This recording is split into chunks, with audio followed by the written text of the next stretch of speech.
আপনাদের সাথে আমি অনেক রকম চিকেনের রেসিপি শেয়ার করেছি।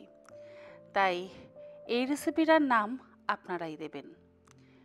এই চিকেনের রেসিপিটা বানাবার জন্য ১.৫ কেজি পরিমাণে হুইট বোন চিকেনের থাইয়ের পিস নিয়েছি। তার মধ্যে দিয়ে দিলাম ১ চা চামচ পরিমাণে গোলমরিচের গুঁড়ো আর হাফ কাপ পরিমাণে টক দই। কোনো রকম লবণ বা আদা রসুন বাটা কিন্তু এর মধ্যে এখন দিলাম না। শুধুমাত্র গোলমরিচের গুঁড়ো আর টক দই দিয়ে ভালো করে মেখে মিনিট ১৫-২০ রেখে দেব। একটা ভাজা মশলা তৈরি করব। তার জন্য ফ্রাই প্যানের মধ্যে দিয়ে দিলাম ৫টা শুকনো লঙ্কা, ৩-৪টে ছোট টুকরো দারচিনি, ৩টে ছোট এলাচ, তার সাথে ৪-৫টা লবঙ্গ আর ২ টেবিল চামচ পরিমাণে গোটা ধনে একসাথে নিয়ে গ্যাসের ফ্লেমটাকে লো টু মিডিয়ামে রেখে মিনিট ২-৩ ড্রাই রোস্ট করে নিয়ে তারপরে এগুলোকে ঠান্ডা হওয়ার জন্য অপেক্ষা করব। ঠান্ডা হয়ে গেলে কিন্তু আমরা এটাকে গুঁড়ো করব। মশলা ভাজা হয়ে যাওয়ার পর রান্নাটা করবার জন্য কড়াইতে দিয়ে দিলাম ৫ টেবিল চামচ পরিমাণে সাদা তেল। তেল গরম হয়ে গেলে এর মধ্যে দিয়ে দিলাম ফোড়নে ২-৩টে ছোট টুকরো দারচিনি, অল্প একটু গোটা ধনে আর দুটো ফাটিয়ে নেওয়া শুকনো লঙ্কা এবং দুটো ছোট এলাচ। ১৫-২০ সেকেন্ড ভালো করে ভেজে নেওয়া হয়ে গেলে ফোড়নের থেকে যখন সুন্দর গন্ধ বেরোতে শুরু করবে তখন এর মধ্যে দিয়ে দিচ্ছি দুটো পেঁয়াজ। এখানে আমি দুটো বড় সাইজের পেঁয়াজ স্লাইস করে কুচিয়ে নিয়ে তারপর তেলের মধ্যে দিয়ে দিলাম। গ্যাসের ফ্লেমটাকে মিডিয়ামে রেখে পেঁয়াজটাকে ভেজে নেব।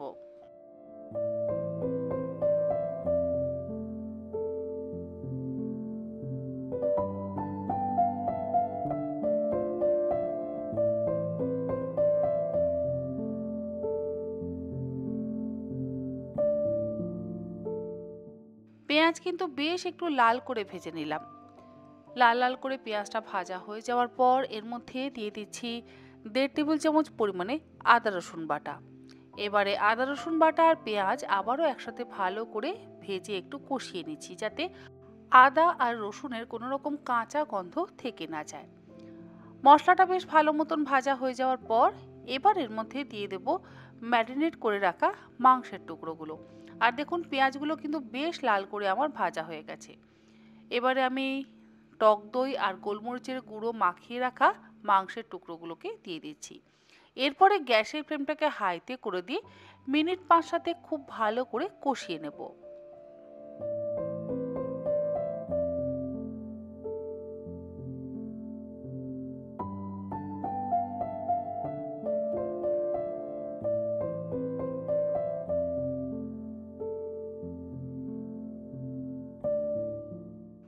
আর এই রান্নাতে কিন্তু কোনো রকম হলুদ গুঁড়ো বা জিরে গুঁড়োর ব্যবহার করব না। স্বাদ অনুসারে আমি লবণ দিয়ে দিলাম। খুব অল্প মশলাতেই রান্নাটা হবে কিন্তু রান্নার স্বাদ এবং গন্ধ দুটোই অসম্ভব ভালো হবে। যেহেতু আমরা ভাজা মশলার ব্যবহার করছি তাই রান্নার গন্ধটা ভীষণ ভালো হবে আর স্বাদ তো অবশ্যই ভীষণ ভালো হবেই। তবে রেসিপিটার নাম আপনারাই বলবেন। আমি তো অনেক রেসিপির নাম আপনাদের সঙ্গে শেয়ার করেছি, এটা না হয় আপনারাই বললেন তাহলে আমারও ভীষণ ভালো লাগবে। এবারে সমস্ত কিছু দিয়ে একবারে আবারও ভালো করে মিশিয়ে কষিয়ে নিচ্ছি আর গ্যাসের ফ্লেমটাকে লোতে করে দিলাম। তারপরে ঢাকা দিয়ে মাংসের টুকরোগুলো সেদ্ধ হওয়ার জন্য অপেক্ষা করব। মিনিট ৫-১০ মধ্যেই কিন্তু মাংসের টুকরো সেদ্ধ হয়ে যাবে। ১০ মিনিট পর আমি ঢাকাটাকে খুলে নিলাম। মাংস থেকে যথেষ্ট পরিমাণে জল রিলিজ করেছে। এখনো পর্যন্ত আমি কোনো রকম আলাদা জল এর মধ্যে ব্যবহার করিনি। যেহেতু আমরা টক দই দিয়ে মাংসটা ম্যারিনেট করে রেখেছিলাম তাই তার থেকে যথেষ্ট জল বেরিয়েছে। মাংসের থেকে যখন এক্সট্রা জলটা বেরিয়ে যাবে তখন আমি এর মধ্যে হাফ কাপ পরিমাণে গরম জল অ্যাড করলাম। গরম জলটা দিয়ে আবারও হাই ফ্লেমে ২-৩ মিনিট ফুটিয়ে নিচ্ছি।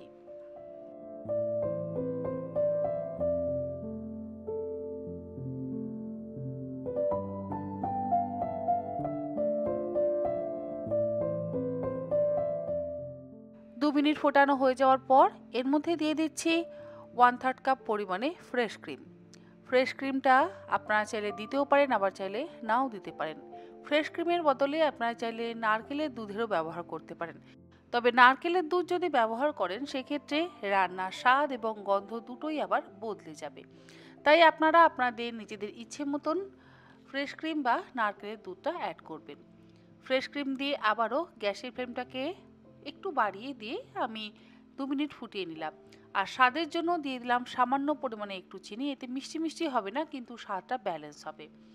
আর দিয়ে দিলাম যে ভাজা মশলাটা তৈরি করে রেখেছিলাম, সেটা আমি মিক্সিতে গুঁড়ো করে নিয়েছি, তবে একদম মিহি গুঁড়ো কিন্তু করিনি, একটু দানা দানা আছে, সেই রকমভাবে গুঁড়ো করে নিয়ে আমি মাংসের ওপরে দিয়ে দিলাম। এবারে ভালো করে মিশিয়ে নিচ্ছি। তৈরি হয়ে গেল কিন্তু দুর্দান্ত স্বাদের চিকেনের একটি রেসিপি।